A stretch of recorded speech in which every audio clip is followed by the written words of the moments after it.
Hello everybody. Somebody asked me about garlic rosemary sourdough bread. So I thought I would throw together a loaf and run through the process because it's a little bit different than just regular sourdough. So I started off the day by getting my starter out of the refrigerator and putting 3.5 ounces of starter, 3.5 ounces of filtered water, and 3.5 ounces of all-purpose flour, stirring it up. I threw in a teaspoon of rosemary, dried rosemary, and this is what I have this afternoon to start. So I'm gonna get myself, my recipe calls for 90 ounces of fed or unfed starter, but we're gonna go with fed. And it also calls for 375 grams of filtered water. So I'm gonna get my water in there first, and then I'm gonna add my starter. And zero out my scale here, as I want 90 grams of starter.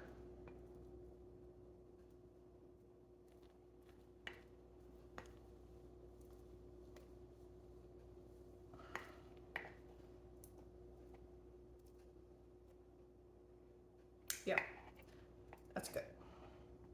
I actually have quite a bit of starter left. So I'm going to incorporate the starter into the filtered water first. And I added, as you can see in here, if you zoom in, you'll be able to see the little flecks of the rosemary, just to kind of subtly flavor the starter. And when I get to the shaping process, I'm going to add in the remainder, sprinkle in a little bit more dried rosemary, and that is when I'll add my roasted garlic. And for any kind of bread, you don't use raw garlic cloves. You roast your garlic. I roast mine in the oven at 375 for about 20 minutes on a package of aluminum foil, and I put in about a tablespoon of olive oil in there so that it stays nice and moist. And then I'll pinch these little cloves of garlic out and wrap them in a piece of saran wrap. And tomorrow morning, after my bulk fermentation, when I actually shape my dough, I'll show you how I add or incorporate the garlic.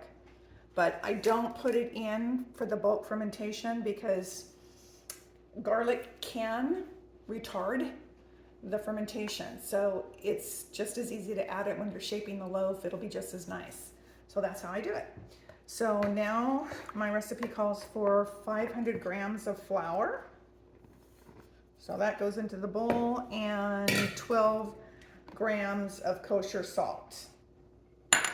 So this is how easy this is. And as I have told a lot of people that I'm trying to teach how to do sourdough, it's all about the timing and learning what you have to do at the different phases that can make it very easy or make it very difficult. Once you master these different phases, the initial mixing, the stretch and folds, the bulk fermentation, and the proofing, you pretty much can make it much easier for yourself. So that's about what you call a shaggy dough. Now I'm going to walk it around the bowl a little bit with my hands to just further incorporate it. Just very simple like that.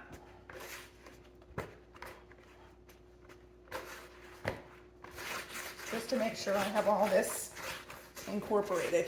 I hope you can see what I'm doing here. And just basically walk it around like that. And then clean off my hands, turn it over once, and I'm gonna leave it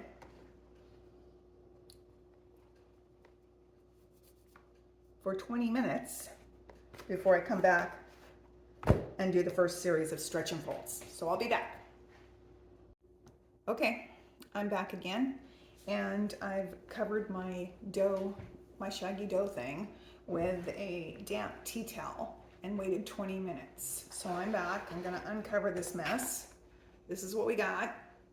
And I use my dough scraper to help me a little bit, and I always dip my hand into some warm water to keep the dough from sticking to it. And I'm basically just gonna walk the dough around the bowl by pulling it up, stretching it, and folding it over. Like this, over. Like this, over. Like this, and over. Okay, so that's basically what I call walking around the bowl and a stretch and fold. I'm going to cover it back again with a damp tea towel and come back in 20 minutes and do it. I'll do it, excuse me, I'll do it, that was my number one. I'll do it another time in 20 minutes, and then I'll do it again in 20 minutes, but after I do that one, then I'll dump it into the bulk fermentation bucket, and I'll show you that when I come back. Okay, I'm back for the second stretch and fold, so let's see what it looks like. Not quite so shaggy, so it's starting to come into a more cohesive ball of dough. I know I forgot to mention this earlier, but it seems kind of like everyone should know this. Obviously, wash your hands before you do this, you know.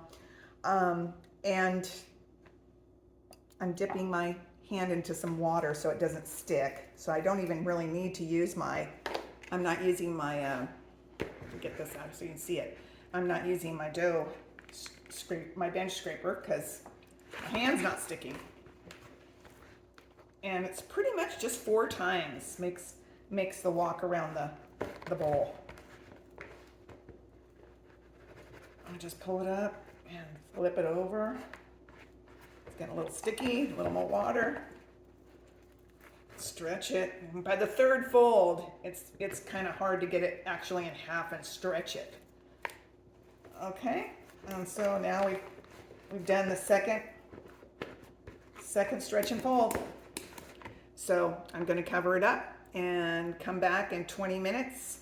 And after that one, we'll dump it into the bulk fermentation bucket. Okay, so we'll be back. Okay, it's been 20 minutes and I'm back again. This is what we're looking like. And I am ready to do another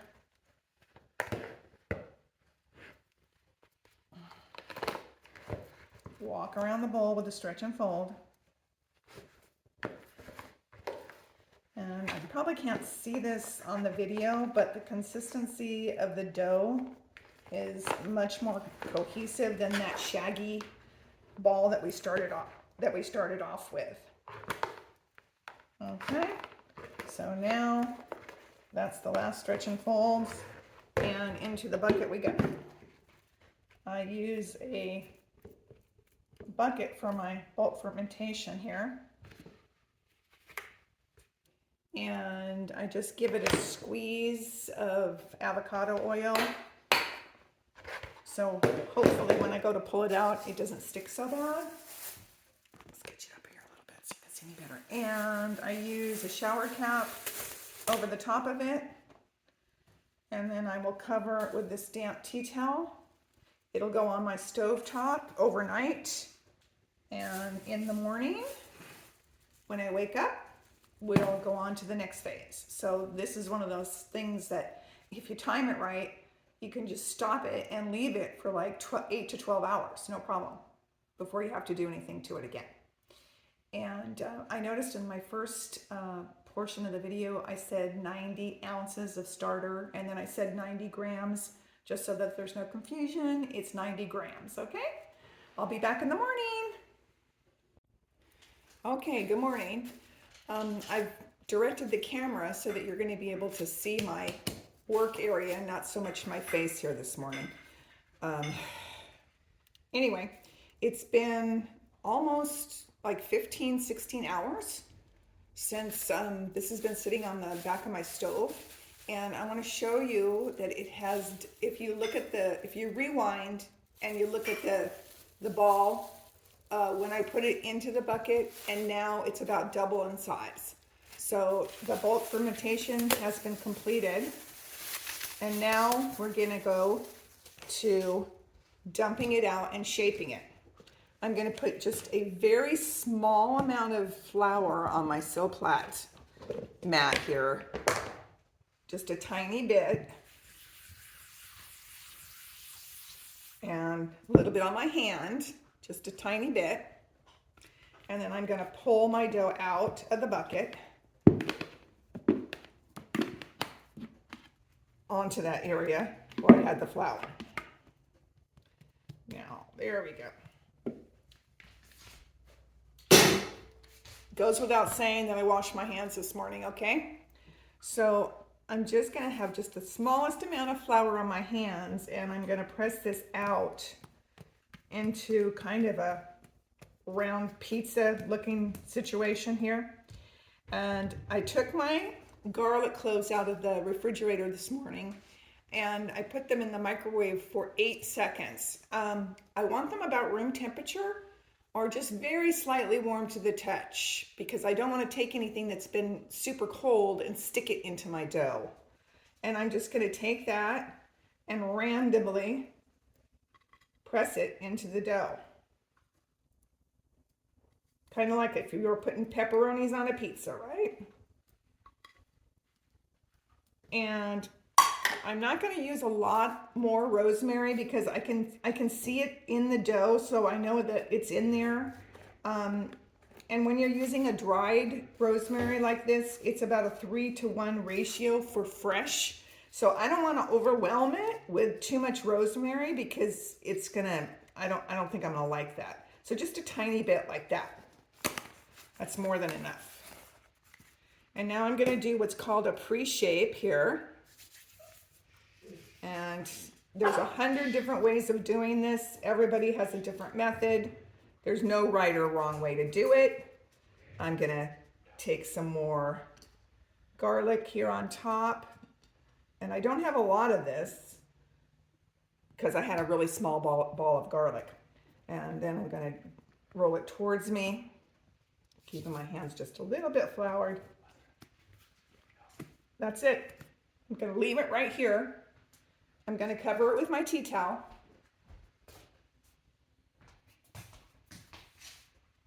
I'm gonna let it rest for a bit, okay?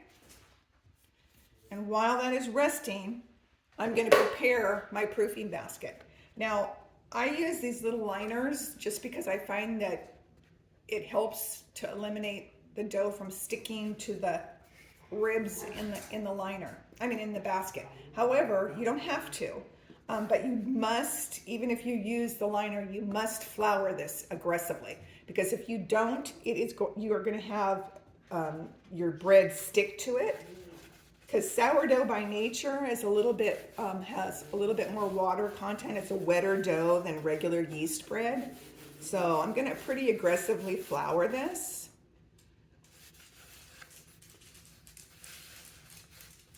So hopefully it doesn't stick. And once I've got the regular flour in there, I'm going to do the sides too and just really press it into the fabric. And as you see, I'm going to wind up with a bunch of flour in the middle of the bowl, which I'm going to deal with here in just a second. Okay, so once I've done that, I'm going to tilt my bowl right back over my flour bucket and get that excess flour out of there. I don't need it, and what it does is it kind of creates a white film on the top of your baked loaf that you don't necessarily want. So after I've done that with regular white flour, I use a little bit of white rice flour because it really helps with the sticking situation. And I just kind of randomly put that in there like that, and that's enough. And now I'm going to let this sit for about 8 minutes, and I'm going to come back and show you how I shape it, pull it really tight, and set it into the proofing basket. Okay, back. It's been 10 minutes. This has just been resting. I've got my proofing bowl here ready, and let's see what we're going to do. I'm going to get my dough scraper handy just in case I need it. And depending on when it was rested, how it kind of flattens out depends on whether or not I'm gonna flip it over and do that complete tight reshaping again, or if I'm just gonna spin it and round it. So it does look like it got a little flat, so I'm gonna get my hands with a little flour here, and I'm gonna flip it upside down, and I'm gonna do a little tight again. We're gonna get it together again a little bit here. Okay, now this is the part where a lot of people screw up because they don't get that really tight dough ball when they put it into the proofing basket. It's not super tight, so it just kind of blobs out and falls apart. So I do a couple what I call just pulls on it. So I'm getting a really tight tension here on the top of the dough. And you might see a bubble form, but not to worry because that's gonna go. Okay, I've got a little garlic thing that's coming out here, which is fine. I'm gonna roll it right back in.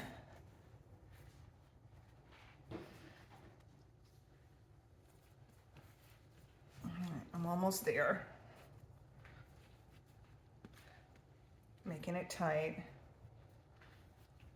making it tight, making it tight, and now it goes plop into the bowl. So now we're into the bowl. If it like gapes open here at all, I can just kind of pinch it. I've got a little piece of garlic that came out here. I'm gonna pinch that in.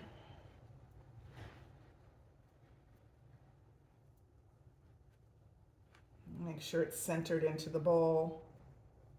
Everything looks good. There we go. Now what I do is I just take the tiniest little bit of flour here around the circle and just kind of do this, because I find that when I go to plop it out of the proofing baskets, that's usually where the dang thing sticks. So aggravating. Now, what I'm gonna do this morning is I'm gonna put my cap back on, and I turned my cap inside out because there was quite a bit of moisture on the part that was down inside the bucket, so I don't want that touching my bread. So I turned it inside out, and I can repurpose it here for this. And I'm gonna put that back on the stove top for, I don't know, it could be 2 or 3 hours. Now, this is the part that we talked about yesterday when I said that this can be timed so that it makes it easier for you. If I was still working, I could have done this last night after dinner, after supper. I could have put my dough together, stuck it in the fermentation bucket, woke up a little bit early, maybe I might need an extra 20 minutes, got it together, plopped it into the proofing basket, and now at this stage, for proof, you could do a cold proof and stick it in the refrigerator till I came home from work. And when I got home from work, I would take it out of the refrigerator and leave it on the counter for maybe 30 minutes to an hour before I continued the bake process, which I'll show you here in the next video.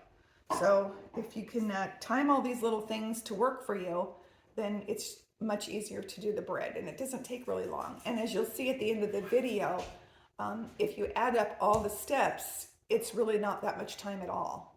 So I'll come back here when we're ready to plop this in the oven. Okay, back again to get this into the oven, all right? So first thing I'm gonna say is make sure that you have good protective oven mitts, because that cast iron Dutch oven has been sitting in there at 450 degrees, so it is very hot. So use extreme caution when handling that, all right? So I'm gonna pull my oven out, and then I'm gonna gently put my proofing basket onto my parchment paper, and I like to crinkle up my parchment paper really good and then fold it in fours so that I can see the little V in the center, so it kind of gives me a target to shoot for when I'm trying to get the center of it. So you'll see.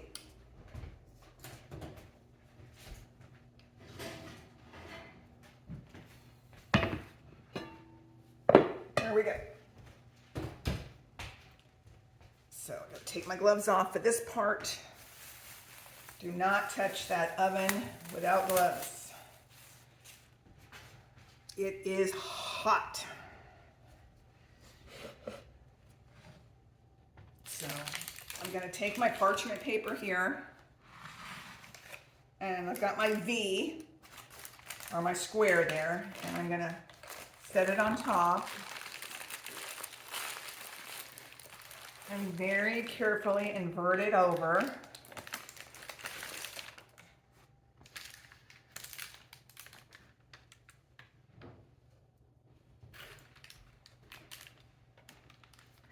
And even with all that flour, we still are a little stuck here. So we're just going to go slow, very slow. That's disappointing. Oh well, you can see that even with all the preparation, you can still have a oops. The good news is it won't affect the taste.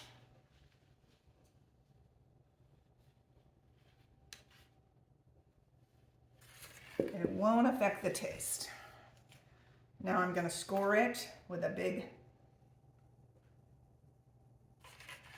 circle. And I go in kind of deep.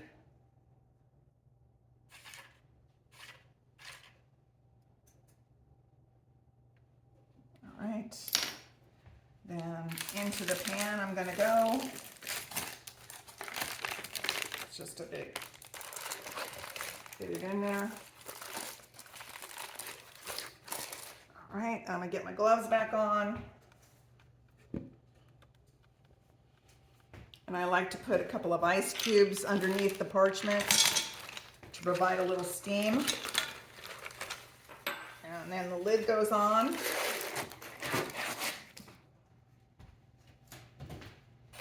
And back into the oven we go. It goes into the oven with the lid on for, let's see here if I can remember. The lid on for 25 minutes. And then I take the lid off and go for another 25 minutes. But I find in my oven that I go 30. So I leave my lid on for 30 minutes and then I take it off for 20. Because otherwise my top just gets a little bit too brown. So we'll come back here and see how it looks after it's already done. And I cut it and you can kind of get an idea of how it looks when it's all finished.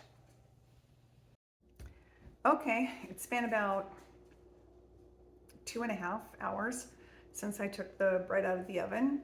And that is the hardest part about making bread, is waiting for that to cool off enough to where you can cut it. And that is really hard sometimes because if you cut it when the bread is still warm, it ruins the texture of the bread.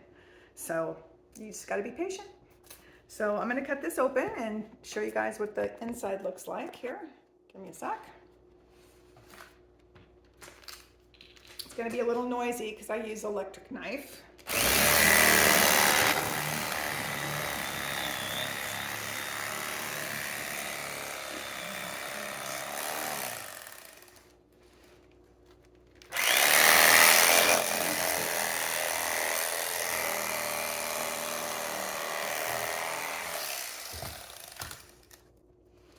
Okay, and there we have it.